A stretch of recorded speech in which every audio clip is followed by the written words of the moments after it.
আমি বললাম দেখেন, শখ করে আপনারে আমি একটা গিফট করছি, উপহার দিছি, হাদিয়া দিছি, একটু পড়বেন। আচ্ছা হুজুর, কথা দিলাম পড়বো। ৪-৫ দিন পর আবার জিজ্ঞেস করছি, ভাই পড়ছেন নাকি? আমাকে বলে হুজুর, আপনাদের কোরআন শরীফে আমাদের মেরির নামে সূরা আছে, এটাই তো আমি আশ্চর্য।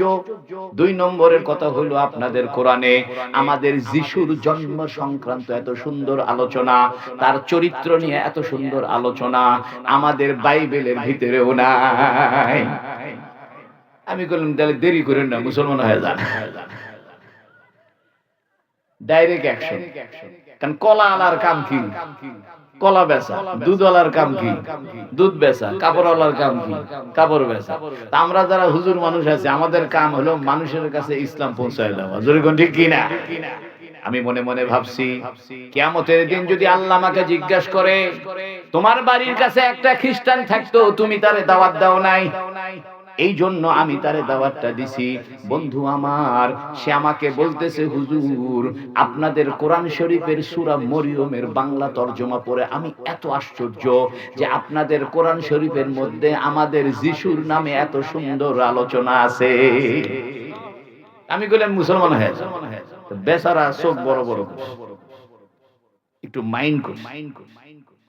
আমার কয় হুজুর সব ঠিক আছে, ঈশ্বর খোদা ভগবান রাস্তা আলাদা, গন্তব্য একটা। আমি কোনো মিছা কথা কই না। আপনি যাবেন ঢাকায়, উঠছেন রংপুরের গাড়িতে, জীবনে ঢাকা পাবেন আপনি। ঢাকায় যাইতে হলে ঢাকার গাড়িতে উঠতে হবে, ঠিক কিনা? সত্য রাস্তা, সঠিক রাস্তা একটাই, সেটা ইসলামের রাস্তা, ঠিক কিনা? তো বেচারা আমাকে বলতেছে হুজুর, আপনাদের কোরআন শরীফে তো আমাদের যিশুর কথা আছে, মরিয়মের কথা, ইব্রাহিমের কথা, সুলাইমানের কথা, জাকারিয়ার কথা, দাউদের কথা। আমি বললাম শুনেন, আপনাদের কিতাব এটা এক সময় আল্লাহর কিতাব ছিল, কিন্তু আপনারা এটা পড়াশোনা না করতে না করতে উল্টা পাল্টা কাট ছাট করতে করতে 12টা বাজায় 13টা বাজায় দিছে, এটা আর আল্লাহর কিতাব নাই। আমাদের আল্লাহর কিতাব এখনো আছে।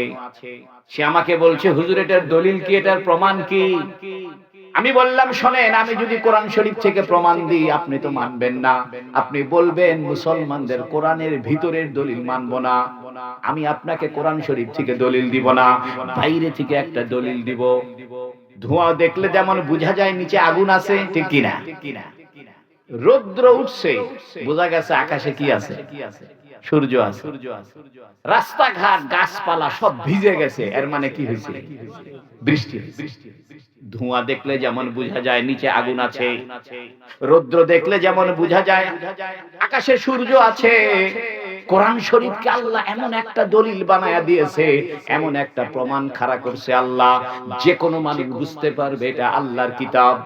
শিক্ষিত হোক অশিক্ষিত হোক, ছোট হোক বড় হোক, ধনী হোক গরিব হোক, দেশি হোক বিদেশি হোক, যে কোনো মানুষ কোরআনের দিকে তাকাইলে বুঝতে পারবে এটা আল্লাহর কিতাব। সে আমাকে বলছে হুজুর কি দলিল? আমি বললাম শোনেন, মনোযোগ দিয়ে শোনেন, পৃথিবীতে 100 কোটি হিন্দু বসবাস করে, হিন্দুদের একটা ধর্মীয় গ্রন্থ আছে, সেটার নাম হলো গীতা, বেদ, রামায়ণ, মহাভারত। গোটা পৃথিবীতে একটা বেদের হাফেজ নাই, আছে? পৃথিবীতে কোটি কোটি খ্রিস্টান বসবাস করে। এই খ্রিস্টানরা বড় বিজ্ঞানী, বড় মাতব্বর। এই যে আমেরিকার ডোনাল্ড ট্রাম্প, ওই এক দেশের প্রেসিডেন্টকে ধরে নিয়ে চলে গেছে, ঠিক কিনা? তো কম মাতব্বর নেই, কম দেখি বড় মাতব্বর। এটা স্বাধীন দেশে ঢুকে তার প্রেসিডেন্টকে ধরে হাত করে বেঁধে নিয়ে চলে গেছে। আমেরিকাতে খ্রিস্টান থাকে, অস্ট্রেলিয়াতে খ্রিস্টান থাকে, নিউজিল্যান্ডে খ্রিস্টান থাকে। পৃথিবীর সমস্ত খ্রিস্টানদের প্রতি আমার চ্যালেঞ্জ থাকলো, তোমরা তোমাদের বাইবেলের একটা হাফেজ দেখাও।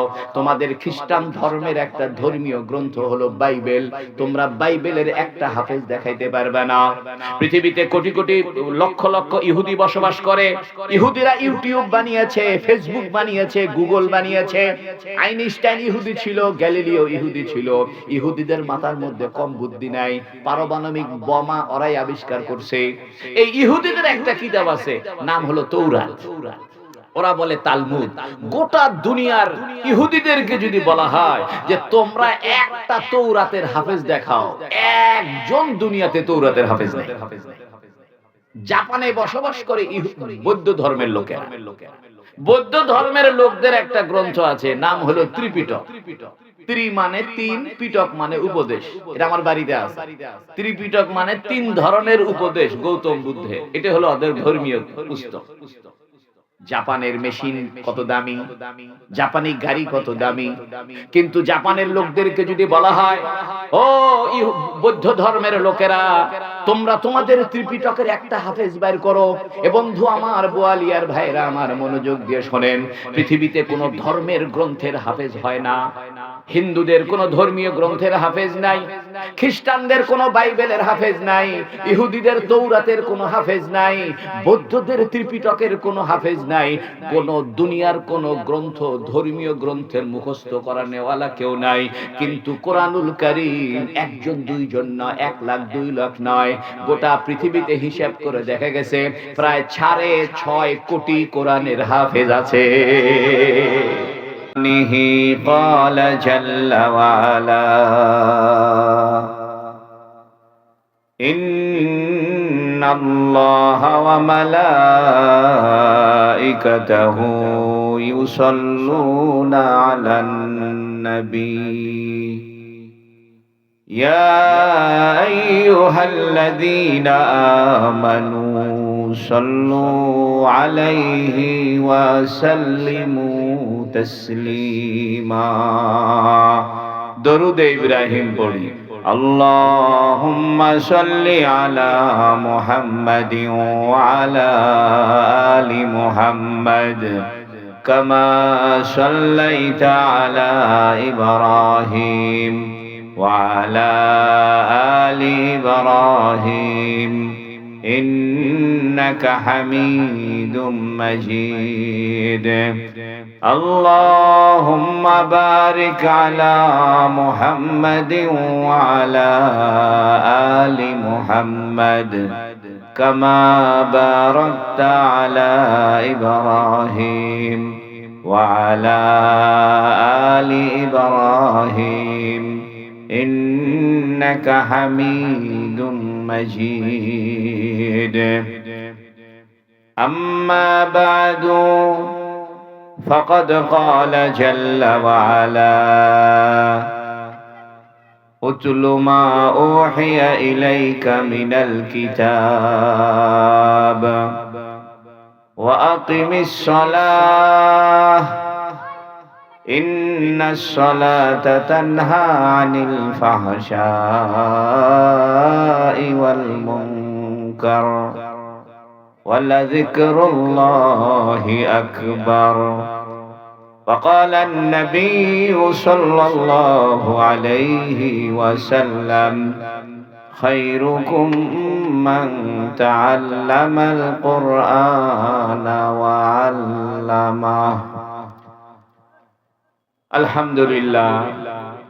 বোয়ালিয়া দারুল উলুম হাফিজিয়া কওমিয়া মাদ্রাসার প্রাক্তন ছাত্র ও এলাকাবাসীর উদ্যোগে 20 বছর পূর্তি উপলক্ষে আজকের এই ওয়াজ মাহফিলের মোহতারাম সভাপতি জনাব আলহাজ মীর মোশতাক আহমদ সাহেব, হযরত উলামায়ে কেরাম, আমার সামনে বসা অত্র এলাকার দিনদার পরহেজগার মুরব্বিয়ানে কেরাম, আমার যুবক ভাইয়েরা এবং পর্দার আড়ালে আমার মা ও বোনেরা,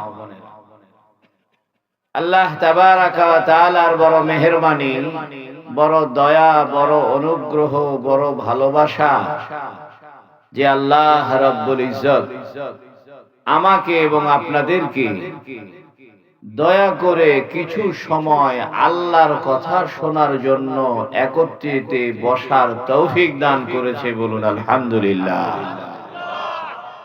বন্ধুরা আমার, আল্লাহ পাকের আলোচনা, আল্লাহর কুদরতের আলোচনা, আল্লাহর ক্ষমতার আলোচনা, এটা এত দামি আলোচনা যে মানুষ যদি আল্লাহর কুদরত, আল্লাহর ক্ষমতার আলোচনা করে, আল্লাহ পাক তার সঙ্গে গায়েবী ভাবে, কুদরতি ভাবে, ধারণার বাইরে আল্লাহ তাকে সাহায্য করে। সুবহানাল্লাহ। বন্ধুরা আমার, আসমান জমিন চন্দ্র সূর্য গ্রহ নক্ষত্র গাছপালা তরু লতা পশু পাখি ফল ফলাদি ফসল যা কিছু আল্লাহ দুনিয়াতে বানিয়েছেন সব কিছু আল্লাহ আমাদের উপকারের জন্য বানিয়েছেন। এবং আল্লাহ যে এত কিছু বানিয়েছেন এটা কুদরতি ভাবে অলৌকিক ভাবে মানুষের বুদ্ধির বাইরে। আপনি বলতে পারেন হুজুর মানুষের বুদ্ধির বাইরে, চিন্তার বাইরে, গবেষণার বাইরে, ধারণার বাইরে আল্লাহ এত কিছু বানাইছে কিভাবে? আমি আপনাদেরকে বলি, আপনারা সবাই কাঁচা মরিচ খেয়েছেন? আরে জোরে বলেন। এটা মিষ্টি লাগে না তিতা লাগে? ঝাল লাগে। কাঁচা মরিচ যে মাটিতে হলো ওই মাটিটা চিমটি দিয়ে মুখে দিলে কি ঝাল লাগে? আল্লাহর কুদরত দেখেন। আল্লাহ দেখায় বান্দা দেখো তোমার চোখের সামনে আমার কুদরত দেখো, আমার ক্ষমতা দেখো। মাটির ভিতরে কাঁচা মরিচের গাছ লাগায় দাও, আমি আল্লাহ ঝাল ঝাল কাঁচা মরিচ বের করে খাওয়াবো। 2 হাত পরে একটা তেঁতুলের গাছ লাগাও, আমি আল্লাহ টক টক তেঁতুল বের করে খাওয়াবো। তেঁতুল গাছের নিচের মাটি মুখে দিলে কি টক লাগে? আল্লাহ দেখায় বান্দা দেখো আমার ক্ষমতা দেখো। 3 হাত পরে একটা নিমের গাছ লাগাও, আমি আল্লাহ তিতা তিতা নিমের গোটা বের করে খাওয়াবো। মাটির ভিতরে কোনো টক নাই, কোনো তিতা নাই, কোনো ঝাল নাই। আল্লাহ দেখায় বান্দা দেখো মাটির ভিতরে একটা খেজুরের গাছ লাগাও, শুকনা খটখটা খেজুরের গাছের ভিতর থেকে মিষ্টি মিষ্টি ঠান্ডা ঠান্ডা রস কে বের করে খাওয়ায়। এ বন্ধু আমার, এই যে আল্লাহর কুদরত, আল্লাহর ক্ষমতা, এই ক্ষমতার চিন্তা করা একটা ইবাদত। আল্লাহর কুদরতের কথা, আল্লাহর ক্ষমতার কথা চিন্তা করা একটা ইবাদত। এ বন্ধু, মানুষের বুদ্ধির একটা সুস্থতা দরকার, মানুষের চিন্তার একটা সুস্থতা দরকার। শরীরের যেমন সুস্থতা দরকার, মানুষের চিন্তা এবং মানুষের কলবের ভাবনারও সুস্থতার দরকার, ঠিক কিনা?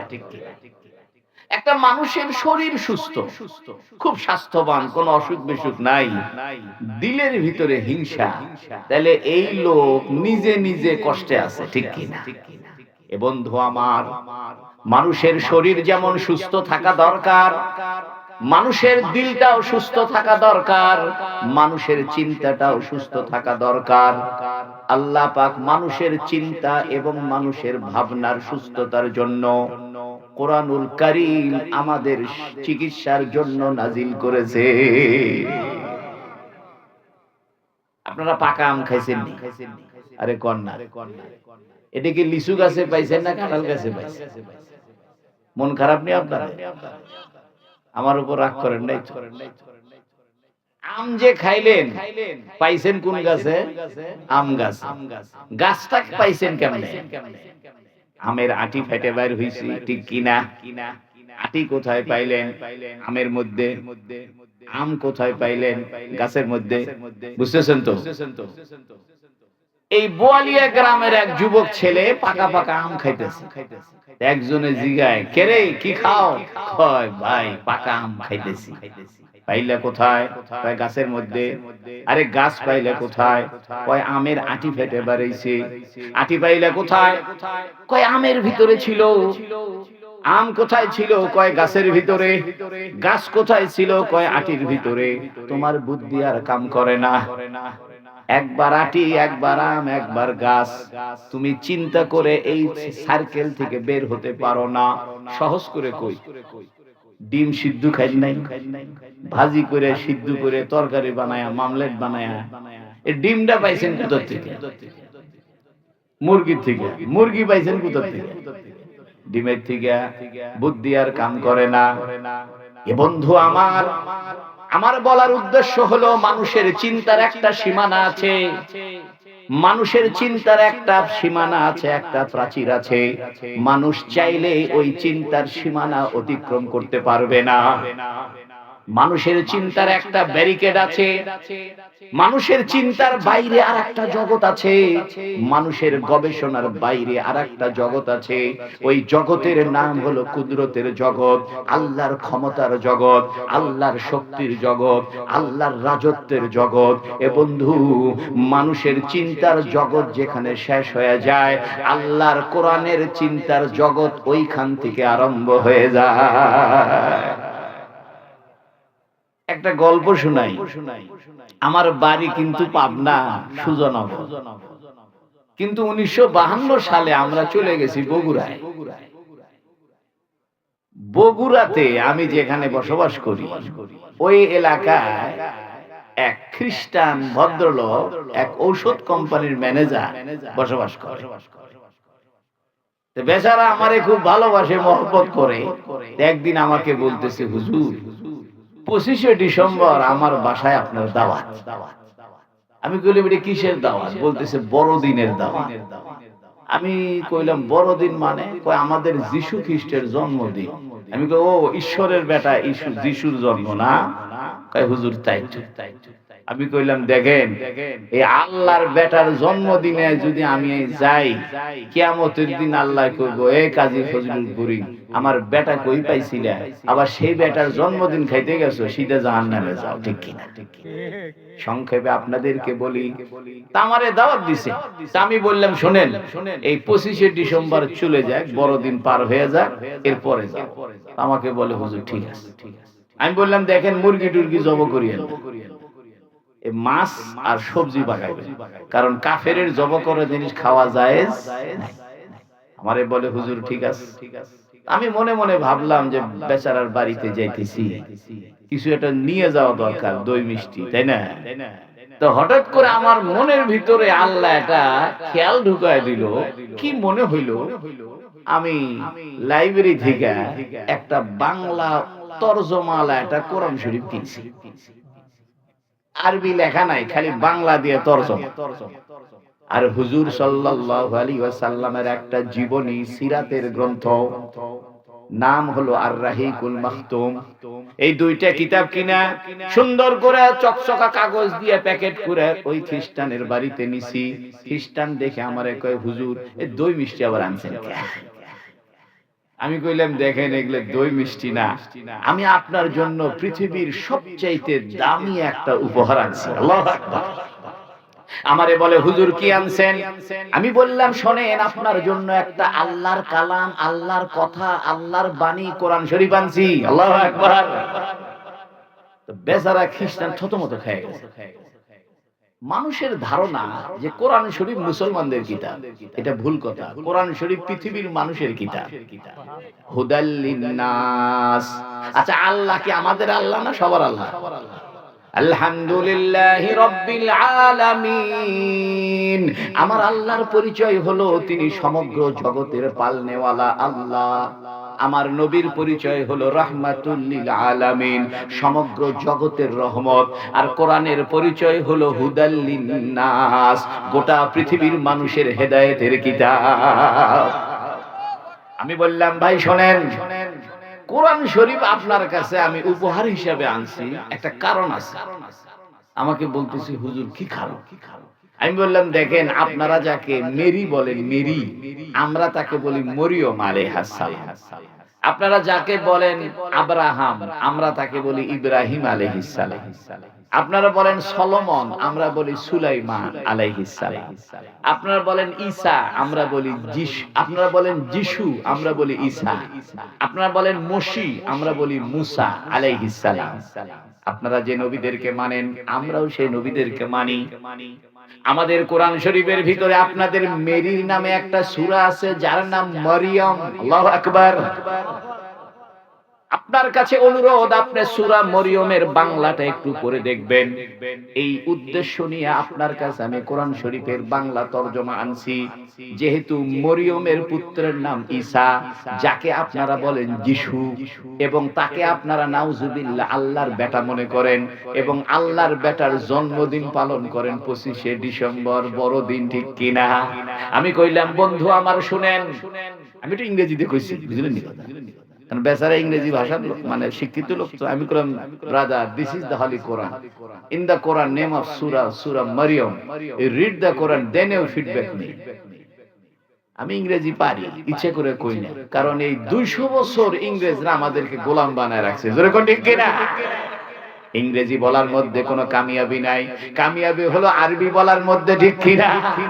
এমিয়া তুমি মুসলমান, 2 লাইন 4 লাইন ইংরেজি শিখছো, 1 লাইন আরবি কইতে পারো না, দোয়া কোনটা কইতে পারো না, জানাজার দোয়াটা পারো না। বড় শিক্ষিত হইছো, এমএ পাস করছো, বিএ পাস করছো, পেটের মধ্যে ঘুতা মারলে একটা আলিফ কইতে পারো না, কিসের মুসলমান, ঠিক কিনা? তা আমি বেচারারে কইলাম যে শুনেন, এই কোরআন শরীফের মধ্যে একটা সূরা আছে, সূরাটার নাম সূরা মারিয়ম। আপনারা যাকে মেরি বলেন, আমরা বলি মরিয়ম। এই মরিয়মের নামে একটা সূরা আছে। এই মরিয়মের পুত্রের নাম হলো ঈসা আলাইহিস সালাম। আপনারা যাকে যিশু বলেন, এই সূরাটা একটু আপনি পড়বেন, পড়ে আমাকে জানাইবেন কেমন লাগছে। আচ্ছা কচ্ছে হুজুর ঠিক আছে। 3-4 দিন পরে আমি তারে জিজ্ঞেস করছি, ভাই আপনারা যে সূরা মরিয়মটা পড়তে দিছিলাম, পড়ছেন নি? আমারে কয়, হুজুর সময় পায় নাই, ওষুধ কোম্পানির আমি এরিয়া ম্যানেজার, ব্যস্ত, টাইম নাই। আমি বললাম, দেখেন, শখ করে আপনারে আমি একটা গিফট করছি, উপহার দিছি, হাদিয়া দিছি, একটু পড়বেন। আচ্ছা হুজুর, কথা দিলাম পড়বো। 4-5 দিন পর আবার জিজ্ঞেস করছি, ভাই পড়ছেন নাকি? আমাকে বলে, হুজুর আপনাদের কোরআন শরীফে আমাদের মেরির নামে সূরা আছে, এটাই তো আমি আশ্চর্য। 2 নম্বরের কথা হলো, আপনাদের কোরআনে আমাদের যিশুর জন্ম সংক্রান্ত এত সুন্দর আলোচনা, তার চরিত্র নিয়ে এত সুন্দর আলোচনা আমাদের বাইবেলের ভিতরেও নাই। আমি বললাম, তাহলে দেরি করেন না, মুসলমান হয়ে যান। Direct action. কারণ কলা আলার কাম কি? কলা বেচা। দুধ আলার কাম কি? দুধ বেচা। কাপড় আলার কাম কি? কাপড় বেচা। তা আমরা যারা হুজুর মানুষ আছে, আমাদের কাম হলো মানুষের কাছে ইসলাম পৌঁছায় দেওয়া। জোরে কোন ঠিক কিনা? আমি মনে মনে ভাবছি, কিয়ামতের দিন যদি আল্লাহ আমাকে জিজ্ঞাসা করে, তোমার বাড়ির কাছে একটা খ্রিস্টান থাকতো, তুমি তারে দাওয়াত দাও নাই, এই জন্য আমি তারে দাওয়াতটা দিছি। বন্ধু আমার, সে আমাকে বলতেছে, হুজুর আপনাদের কোরআন শরীফের সূরা মরিয়মের বাংলা তরজমা পড়ে আমি এত আশ্চর্য যে আপনাদের কোরআন শরীফের মধ্যে আমাদের যিশুর নামে এত সুন্দর আলোচনা আছে। আমি বললাম, মুসলমান হয়ে যাও। বেচারা চোখ বড় বড় করে, একটু মাইন্ড কর। আমারে কয়, হুজুর সব ঠিক আছে, ঈশ্বর, খোদা, ভগবান, রাস্তা আলাদা, গন্তব্য একটা। আমি বললাম, মিছা কথা কই না। আপনি যাবেন ঢাকায়, উঠছেন রংপুরের গাড়িতে, জীবনে ঢাকা পাবেন আপনি। ঢাকায় যাইতে হলে ঢাকার গাড়িতে উঠতে হবে, ঠিক কিনা? সত্য রাস্তা, সঠিক রাস্তা একটাই, সেটা ইসলামের রাস্তা, ঠিক কিনা? তো বেচারা আমাকে বলতেছে, হুজুর আপনাদের কোরআন শরীফে তো আমাদের যিশুর কথা আছে, মরিয়মের কথা, ইব্রাহিমের কথা, সুলাইমানের কথা, জাকারিয়ার কথা, দাউদের কথা। আমি বললাম, শুনেন, আপনাদের কিতাব এটা এক সময় আল্লাহর কিতাব ছিল, কিন্তু আপনারা এটা পড়াশোনা না করতে না করতে উল্টা পাল্টা কাট ছাট করতে করতে 12টা বাজায় 13টা বাজায় দিছে, এটা আর আল্লাহর কিতাব নাই। আমাদের আল্লাহর কিতাব এখনো আছে। সে আমাকে বলছে, হুজুর এটার দলিল কি, এটার প্রমাণ কি? আমি বললাম, শোনেন, আমি যদি কোরআন শরীফ থেকে প্রমাণ দিই আপনি তো মানবেন না, আপনি বলবেন মুসলমানদের কোরআনের ভিতরের দলিল মানবো না। আমি আপনাকে কোরআন শরীফ থেকে দলিল দিব না, বাইরে থেকে একটা দলিল দিব। ধোঁয়া দেখলে যেমন বোঝা যায় নিচে আগুন আছে, ঠিক কিনা? রৌদ্র উঠছে, বোঝা গেছে আকাশে কি আছে, সূর্য আছে। রাস্তাঘাট গাছপালা সব ভিজে গেছে, এর মানে কি হয়েছে? বৃষ্টি। ধোঁয়া দেখলে যেমন বোঝা যায় নিচে আগুন আছে, রৌদ্র দেখলে যেমন বোঝা যায় আকাশে সূর্য আছে, কোরআন শরীফকে আল্লাহ এমন একটা দলিল বানায়া দিয়েছে, এমন একটা প্রমাণ খাড়া করছে আল্লাহ, যে কোনো মানুষ বুঝতে পারবে এটা আল্লাহর কিতাব। শিক্ষিত হোক অশিক্ষিত হোক, ছোট হোক বড় হোক, ধনী হোক গরিব হোক, দেশি হোক বিদেশি হোক, যে কোনো মানুষ কোরআনের দিকে তাকাইলে বুঝতে পারবে এটা আল্লাহর কিতাব। সে আমাকে বলছে, হুজুর কি দলিল? আমি বললাম, শোনেন, মনোযোগ দিয়ে শোনেন, পৃথিবীতে 100 কোটি হিন্দু বসবাস করে, হিন্দুদের একটা ধর্মীয় গ্রন্থ আছে, সেটার নাম হলো গীতা, বেদ, রামায়ণ, মহাভারত। গোটা পৃথিবীতে একটা বেদের হাফেজ নাই, আছে? পৃথিবীতে কোটি কোটি খ্রিস্টান বসবাস করে। এই খ্রিস্টানরা বড় বিজ্ঞানী, বড় মাতব্বর। এই যে আমেরিকার ডোনাল্ড ট্রাম্প ওই এক দেশের প্রেসিডেন্টকে ধরে নিয়ে চলে গেছে, ঠিক কিনা? তো কম মাতব্বর নেই, কম দেখি বড় মাতব্বর। এটা স্বাধীন দেশে ঢুকে তার প্রেসিডেন্টকে ধরে হাত করে বেঁধে নিয়ে চলে গেছে। আমেরিকাতে খ্রিস্টান থাকে, অস্ট্রেলিয়াতে খ্রিস্টান থাকে, নিউজিল্যান্ডে খ্রিস্টান থাকে। পৃথিবীর সমস্ত খ্রিস্টানদের প্রতি আমার চ্যালেঞ্জ থাকলো, তোমরা তোমাদের বাইবেলের একটা হাফেজ দেখাও। তোমাদের খ্রিস্টান ধর্মের একটা ধর্মীয় গ্রন্থ হলো বাইবেল, তোমরা বাইবেলের একটা হাফেজ দেখাইতে পারবে না। পৃথিবীতে কোটি কোটি লক্ষ লক্ষ ইহুদি বসবাস করে। ইহুদিরা ইউটিউব বানিয়েছে, ফেসবুক বানিয়েছে, গুগল বানিয়েছে। আইনস্টাইন ইহুদি ছিল, গ্যালিলিও ইহুদি ছিল। ইহুদিদের মাথার মধ্যে কম বুদ্ধি নাই, পারমাণবিক বোমা ওরাই আবিষ্কার করছে। এই ইহুদিদের একটা কিতাব আছে, নাম হলো তৌরাত। ওরা বলে তালমুদ।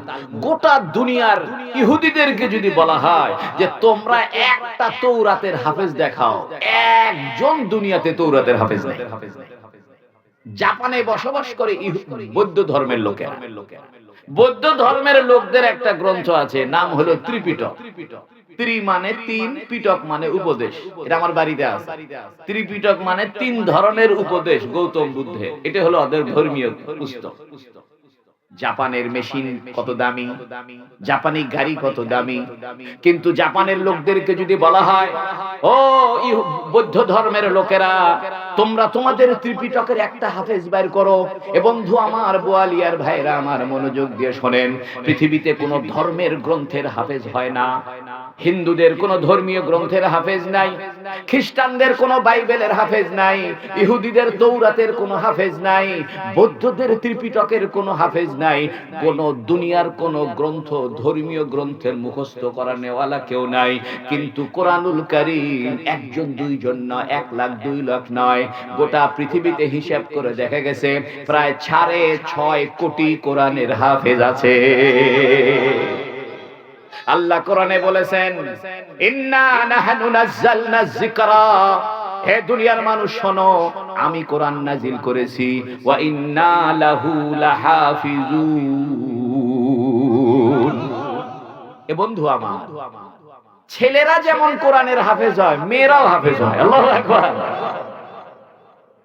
এদিকে চারটিখানি কথা মনে করলেন, 114টা সূরা, 540টা রুকু, 6236টা আয়াত, 30টা পারা, এত মোটা একটা কোরআন শরীফ 12 বছর 13 বছর ছেলের সিনার ভিতরে ঢুকায় রাখছে কে?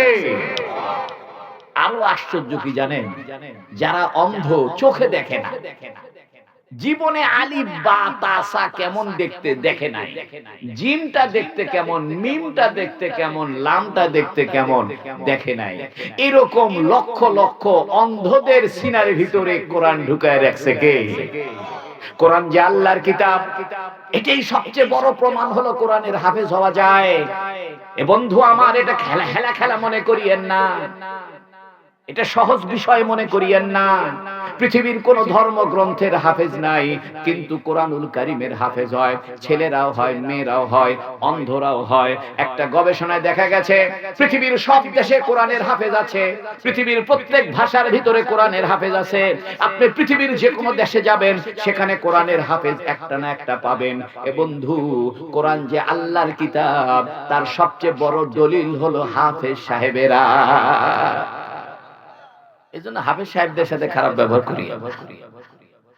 মাদ্রাসার হুজুর, ইমাম সাহেব, মুয়াজ্জিন সাহেব, এদের উপরে খারাপ আচরণ করি। মনে রাখবেন, রাসূল সাল্লাল্লাহু আলাইহি সাল্লামকে আল্লাহ ভালোবাসে। এইজন্য রাসূল সাল্লাল্লাহু আলাইহি সাল্লামকে কবর দেওয়ার জন্য আল্লাহ মদিনা শরীফকে পছন্দ করছে, ঠিক কি না? কাবা ঘর কার ঘর? তা আল্লাহর ঘর তো বোয়ালিয়ার দিল না, বাংলাদেশে দিল না, বগুড়া দিল না, চট্টগ্রাম দিল না, দিছে কোথায়? মক্কায়। এর মানে আল্লাহ মক্কাকে পছন্দ করছে, ভালোবাসছে, সেই জন্য কাবা ঘর মক্কায় দিছে। যার সিনার ভিতরে আল্লাহ কোরআন শরীফ দিছে, হাফেজ বানাইছে, আলেম বানাইছে, বুঝবেন আল্লাহ তারে মহব্বত করছে, সেই জন্য তার সিনার ভিতরে কোরআন ঢুকায় দিছে। এ বন্ধু আমার, এদের সঙ্গে খারাপ ব্যবহার করবেন না। মসজিদের ইমামের সাথে ভাব নিবেন না, মাদ্রাসার মুহতামিমের উপরে গিয়ার নিবেন না। যদি কিছু ভুল ভ্রান্তি হয় একটু ভদ্র সদ্র ভাবে কইবেন, যাতে বেচারার বেইজ্জত না হয়। কারণ আল্লাহ তারে ইজ্জত দিয়ে হাফেজ বানাইছিল। আপনি যদি তারে বেইজ্জত করেন, কোরআনের সাথে বেইজ্জত হবে, ঠিক কিনা? আপনি বলতে পারেন হুজুর কিছু কিছু হুজুর খারাপ আছে, আমি মানি, আমি নিজেই খারাপ। কিন্তু মরার আগে দিয়ে যদি সে তওবা তিল্লে করে ভালো হয়ে যায়, কি করবেন আপনি? যে লোকটা দোষী, যে লোকটা খারাপ বলতেছেন, এই লোক যদি মরার আগে তওবা করে ভালো হয়, আর নাউজুবিল্লাহ আমি সারা দিন ওয়াজ করি, বুখারী শরীফ পড়াই, মরার আগে যদি বেঈমান হয়ে মরি, আল্লাহর কাছে দাম বেশি কার? শেষ ভালো যার, সব ভালো। আসেন আমার মূল কথায় আসেন। আমি আপনাদেরকে বুঝাইতে চাচ্ছি কোরআন কার কিতাব? কোরআনুল কারীম একটা আশ্চর্য কিতাব, কোরআনুল কারীম একটা বরকতের কিতাব, কোরআনুল কারীম একটা রহমতের কিতাব। শুধু কোরআন নয়, আল্লাহ কোরআন যার উপরে নাজিল করেছে রাসূলুল্লাহ সাল্লাল্লাহু আলাইহি সাল্লাম, তিনিও রহমতের বরকতের নবী। কোরআনের কারণে রাসূলের দাম বেড়ে গেছে। কোরআন যেহেতু বরকতের কিতাব, আমার রাসূলও বরকতের নবী। কোরআন যেহেতু রহমতের কিতাব, আমার নবীও রহমতের নবী।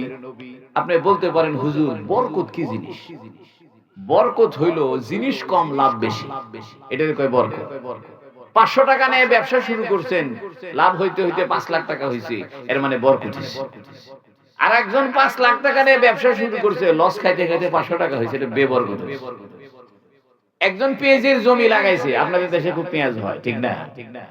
পেঁয়াজের জমি লাগাইছে, কয় মন করে হয় এক বিঘাতে? 50 বিঘা মন, 80 মন, 50, 60, 80। অনেক সময় দেখবেন যে ভালো করে বীজ দিছেন, সার দিছেন, পানি দিছেন, সব করছেন, হইছে 50 মন। আর এক বেচারা দিছে, তার হইছে 80 মন। বেশি আর কম কর্নেওয়ালা মালিক কে? এ বন্ধু আমার, ভাইরারে আমার, অল্প জিনিসে বেশি লাভ, এটার নাম বরকত। অল্প সময়ে বেশি কাজ, এটার নাম বরকত। অল্প খাইলে তাড়াতাড়ি পেট ভরে যায়, এটার নাম বরকত। অল্প বয়সে বেশি কাজ করছে, এটার নাম বরকত। আল্লাহু আকবার। আমাদের নবীর বয়স ছিল 63 বছর, নূহ আলাইহিস সালামের বয়স ছিল 950 বছর।